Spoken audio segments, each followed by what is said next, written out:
And then all of a sudden one day I was like, all rise for the Honorable Ruth Bader Ginsburg.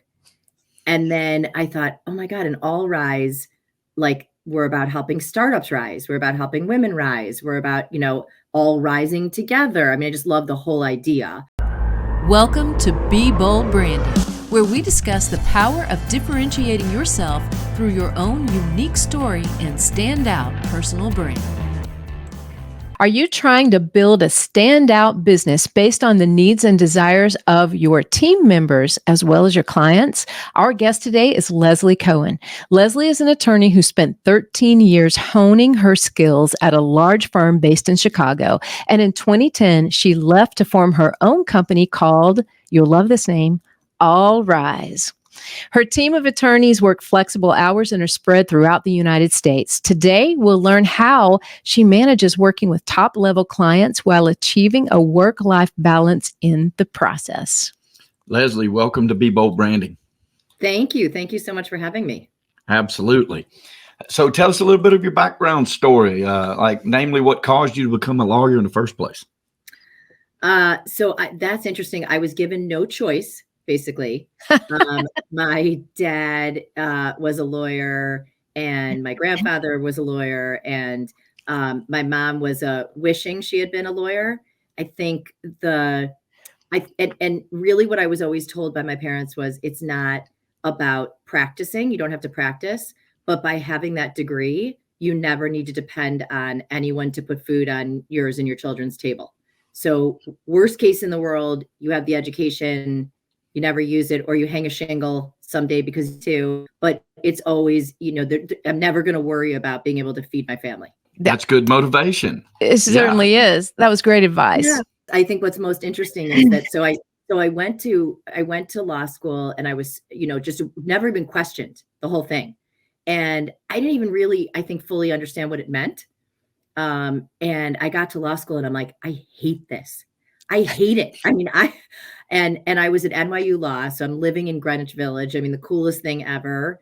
And I decide, I'm going to go to therapy and try to figure out what's wrong here. Is it the school? Is it me? Is it, what?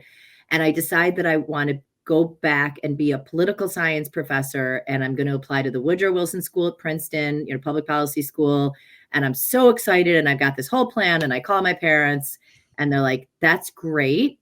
We love you. We will support you emotionally, but no longer any financial support. So best of luck to you. So guess what? I stayed in law school. Oh, that's great. That's a great story.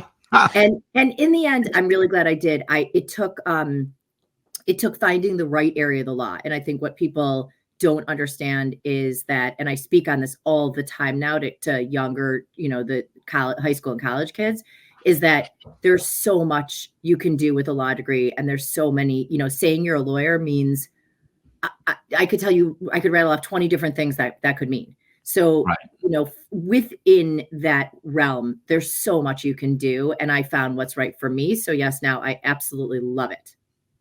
That's fantastic, really. Yeah. I know, lawyers, you can sell real estate without a real estate license, right? I mean, because you know the law, you know how to read the law, you know how to adhere to the law. So I'm sure there's so many different genres of, and not just counting the way you practice law. If you want to practice being a lawyer, and yes.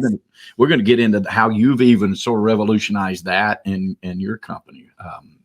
Yeah. Well, first of all, I want to know, okay, so you spent 13 years at this big Chicago firm and practicing law. And then one day you decide, I think I'm going to go out on my own. Tell me what that day looked like and what your mind said to you that day. Well, it wasn't sort of a day. It was a process. And really what was happening was, and before that I'd spent 7 years at a Wall Street firm. So that, a lot of big law, 20 years in big law. And the issue that I was facing was, so within a law firm, and this is, like the ABCs, but there are different levels, obviously, as there are in any organization. And so you start out as what's called an associate.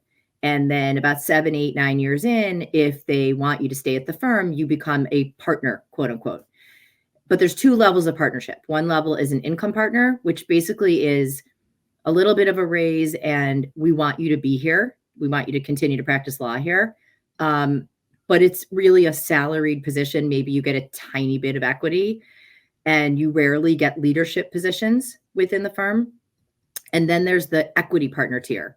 And for the equity, the very equity partner tier means that you have a book of business behind you. And there are, every firm has its own standards. The firm I was at had a, $750,000 minimum book of business for the 2 past years, with the expectation of the same, going that year and going forward.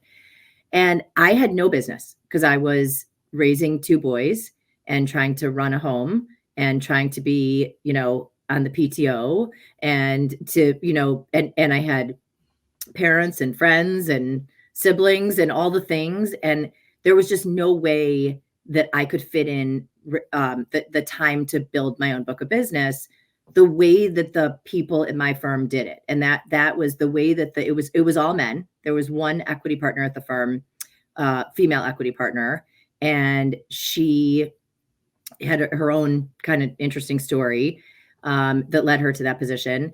And the guys, great guys, great. I mean, there's no complaint. They treated me with complete and total respect. I did great work. But they all brought in their business by playing golf and going to charity dinners at night. And I neither of those was a possibility for me, because my boys, I wanted to be home at night for dinner, and I wanted to be home on the weekends. So golf was, and so I just didn't see a path. I just didn't know. And I'm not a person who wants to stay at the medium level. Like, I wanted to, once my boys were in school full day, I wanted my career to be a very defining part of my life and who I am in my day to day. So it was kind of this process of like, okay, the boys are both in school all day. What's my next move? Because I won't get where I want to get here. Mm-hmm. And I was looking at all different possibilities, including career change. I mean, everything. And just so happened that one of the partners that I did a lot of work for, his clients, he had a nice book of business, did a lot of work for his clients, really good guy. And it just all came together because he happened to walk into my office one day and just say, I'm leaving to start my own firm. I've got 2 kids in college. You never know. It's always, what have you done for me lately at a big organization of any kind, right? So right. He said, I just want to control my own destiny. This is something I've always wanted to do, and I wanted to let you know. And it sort of was like, oh, that's interesting. And I said, like, confidentially, I've been thinking about my next move. And he said, well, would you want to start the firm with me?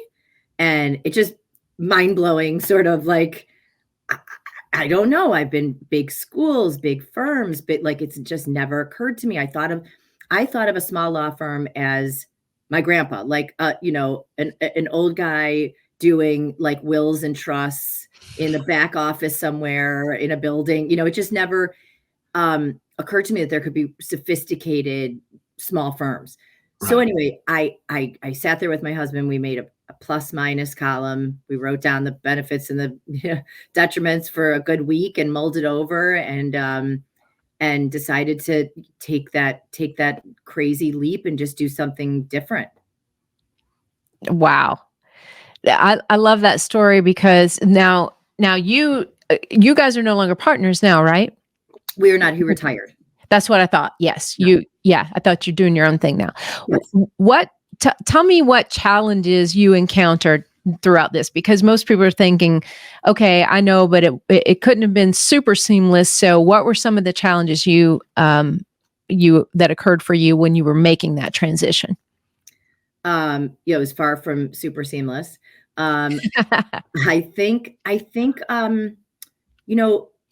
starting your own business is so exciting, but it's also, you can't even imagine. It's sort of like, I'm trying to think, it's sort of like before being a parent and afterwards. Like, you can't, your life is 100% different. Your challenges are 100% different. And it's this whole new world that opens up, that all of a sudden you have to think about things that, and there's the fun things like what you guys do. So like, what's going to be the name of the firm, what's going to be, our brand, what, like all the, our logo, let's pick our business cards, let's design our website. Like, that's all really fun. But then there's all these existential questions you start getting asked and thinking about, like, how big do you want this to be? Do you plan on hiring people? Where do you see yourself in 5 years? And then there's the people who come out of the woodwork, like, oh, new business, like, we can do your this, that, and the other thing, and we can build you a book of business, and we'll set up your back office, and we'll, and it's X thousands of dollars, it all sounds great. So, another shiny. Another shiny. Yeah. Yeah. So it's there were a lot of bumps along the road. There still are. I mean, it's running a business is a lot. It is. It's like the difference. We see the car and we think, man, that's such a cool car, and I'd love to just drive that car. But if you compare that to a business is building the car, right, before you can actually drive it. You got to know, like, all these moving parts that are very important, that even if you're one of the lucky people to get into business, all of a sudden you get flooded with business, you're going to have problems. Cancer is going to eat you from inside out if you don't handle all those nuts and bolts that come along with it. And you've clearly overcome that. How did you come up with the idea for AllRise? Like, what made you decide to prioritize this idea of flexible hours and geographically dispersed team of attorneys? Like what you're hearing? Hit that subscribe button and learn how you can change how you're seen and charge what you're worth. Another sort of long and winding road, but when my partner was with me, the answer to that question, where do you want to be in 5 years? And, he was like, he was 10 years older. So he is 10 years older. So he was like, I want to be 95 and she'll be 85 and we'll be the two of us doing our thing. It was just, and then, when he ended up retiring, sort of unexpectedly, I was like, oh my God, this is mine.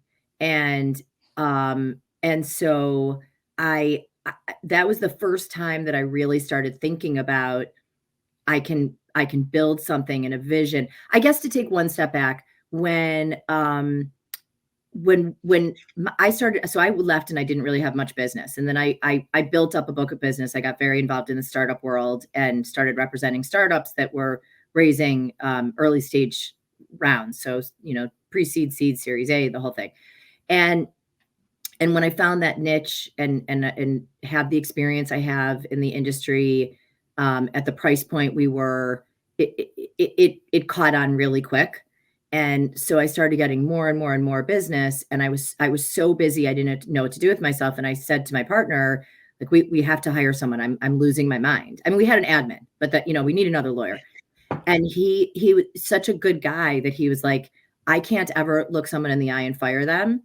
So it can't be someone who, needs the money, like depends on us to feed their family. And we were afraid about insurance costs and, all that stuff. So that was the first, and he actually said, like, what about a mom that is raising their kids and can do this part-time? And then, like, if it doesn't work, we don't have to be worried, because they didn't have an income before and, all that. So, the first person that I hired, I found back in the day, so this was like 2013, 14, there was there were so much less resources for this kind of thing than there are now. Right. Sidley and Austin is a huge law firm, and they had, very interesting, I think, and very smart, whoever started it, they had a listserv of women who had left the firm nationwide, worldwide, and who to have children, and had stopped practicing as a result. And they were all on this list, and I got a hold of the list and I sent an email asking, is anyone interested? And the list had grown to, there were people who had never worked at Sidley on the list as well. And that's where I found the very first person who we hired.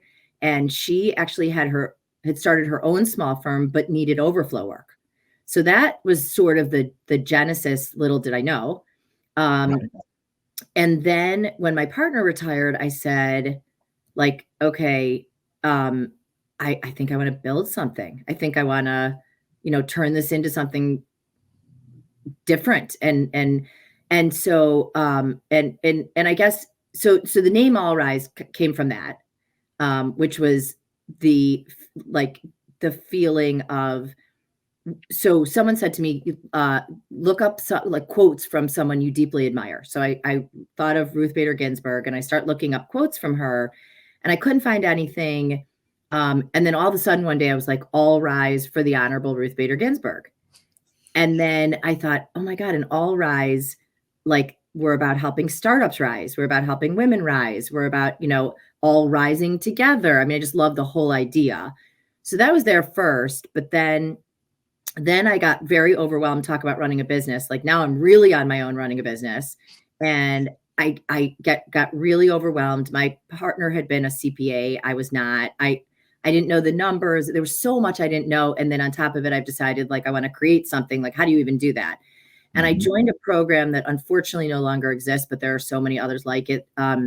That was a year-long program. It was 7 women who had all been successful in their businesses in the past, in their vocation, and were now starting something new. And it was a year. We met we went once a month for a full day, and each month was dedicated to a different topic. So there was like, the financials day. What's a CFO versus an accountant versus a bookkeeper? What financials should you be running? When you run them, are you looking at? What are they telling you about your business? Like all that good stuff. So there was, one was on social media marketing. One was on, there are all these different.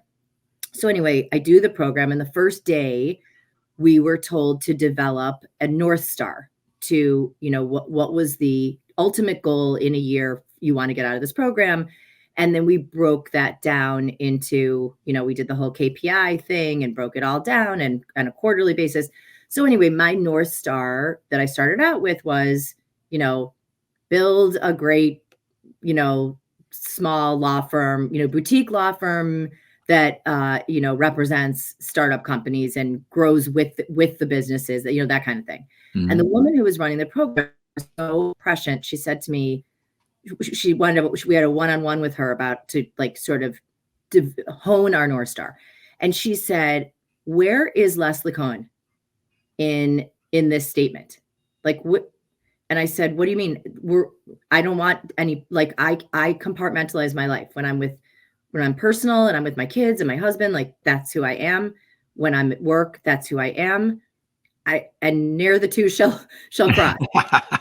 And she said, then you're never going to be successful, because it's never going to mean anything to you, this business, if you don't, put who you are into this. Yeah, make it personal. Yeah. Make it personal. And so we started talking about like what I wanted to build and a mission statement and a vision and all that. And what I thought about was, when I was at that big firm for all those years, the lovely thing that they did for me, because I'd come from Wall Street, I had really spectacular expertise and sophistication in what I was doing. And at that time, so 1998, a woman coming from Wall Street, securities lawyer in Chicago, was like unheard of. Right. And so I had like firms calling me. I had 17 offers. I mean, I didn't know what to do. And the reason that I chose the firm I chose that I was at for 13 years was because they had said to me, like, what do you want? And I said, I'm 31. I just met the love of my life. I want to be pregnant tomorrow, as soon as I get married. And I want to, and I would like to work part-time and also be a partner, run the department, continue to do challenging work, all that. And they did all that for me. So after I had my first son, I worked 3 days a week in the office. When I had my second, I did 2 days a week in the office, 1 day at home. This was way before COVID. Like this was 10 years before COVID. No, 20 years before COVID. So, it was unheard of. I mean, nobody could believe. And it was such a gift. And I really was able to live this life where I would go volunteer at school and something would come up about work, and people who I, known for years on the mom front would be like, you work? And then, then I'd have clients who something would come up about my kids and they'd be like, you have kids? Because I was able to fully do both. And Right. it was such a gift that when I thought about my model and what I wanted to build and what was special, that's what I came back to, is like, I want to do this for other women. I helped found this huge legal organization in Chicago, and it's all it's dedicated to, and they're all over the country and the world, in every city, in every vocation, is this: how do we advance? How do we hire the best women and retain them, advance them to leadership? And to me, this was the key. Right. You have to give them the flexibility to be able to handle all the things they need to handle, and you will get the gift back if you give that to them. Sure. They're so grateful for that opportunity, that they will be there for you in every way. And so that's where the model came from, because I was like, this is what I want to do. Yeah, you had lived it. Like, you had lived that model, even when you didn't realize you were living that model. I just get goosebumps over those kind of stories, because then you take, AllRise and in your personal brand to that, and you're giving it now the opportunity that you had that was even unheard of back then, that you were living and you didn't even realize. And then when it all sort of like settles in, you're like, you know what? Not only does this work, not only can we prove this work, not only was I successful at it, and now I can open up that opportunity for so many others to do the same thing. That's admirable. It's very admirable. Like, I love it. Like, I love it when all these roads, like, you converge look back on them and then converge into this pathway, and it wasn't really what you planned for at all. And then, isn't that life? So many stories like that. It's what we love about this podcast, and hope it motivates the listener, because it's like, this is what life is about. And you take those things that you've been given, those gifts, and then you give them back, and you're already prepared for it. And even down to the name is insane good. Like, I just love it. AllRise. Like Tani told me, she was, when she met you, she goes, "Oh, you're going to love this. I can sit down. I got to tell you the story." Thank you. It's great. Yeah. You bet. Really cool. And one thing I should add is, it's not just about women. I mean, that, like, in reality, most men work full time and are the main breadwinners. So, but we have a man now who is part of the team as well. And he, everyone's got a story as to why they needed this flexibility. And he's been practicing. He's like in his 60s. He's been practicing forever. He's incredible. And he wanted to start moving toward retirement. He has a nice client base, and he doesn't want to be out of the game. But he moved to Missouri. He likes to fish. He's, big Broncos fan. He's, back and forth to Denver all football season. And he's just like, I want to stay in the game and not have to. And so he joined us, and it's awesome. It's working so well. So, for the most part, I think a lot of women, younger women, need it and then we also have a woman who needed it because she's caretaking for her parents full time. So that's right. So there's all different reasons, but I just don't want to make it like only women. No, I'm glad you said that, because that is good. I mean, isn't it the best model anyway? I mean, isn't that really and truly what we all want? I mean, I don't really know anybody that says, I just want to be retired. Like, you retire and you sit in the couch and you're gone. Like it's like very quick. Like, most people I talk to, they want to continue to do something that was a life's passion, or maybe they haven't even found it yet. So I'm glad you pointed that out. The model works for anybody. We all would like flexibility to live the life that we desire and be able to do what it is that we enjoy. I mean, that is truly the secret to life, period. So I'm glad you made that plug. It really is the best of both worlds, right? Yeah. It truly is to be able to have that. Leslee, I could talk to you for days. Thank you so much for sharing your story with us. It has been incredible. I do have one more question to ask you. If our listeners had the freedom to visit anywhere in the world, which place would you recommend they visit, and why? Let's see. I mean, my heart will be in New York City, where I lived for 10 years, forever and ever and ever. And why is the food, and more than anything, I would say it's the diversity. I just love the diversity of thought and the languages you hear all around you. And I always say, like, you could dye your hair purple and wear an orange suit, and you could walk around New York City and not one person is going to notice you. They could care less. You do you. And I just love that. Yeah, I would agree. I do. And I love that answer. Yep, I agree. Okay. Tell the audience how they can get in touch with you, Leslee.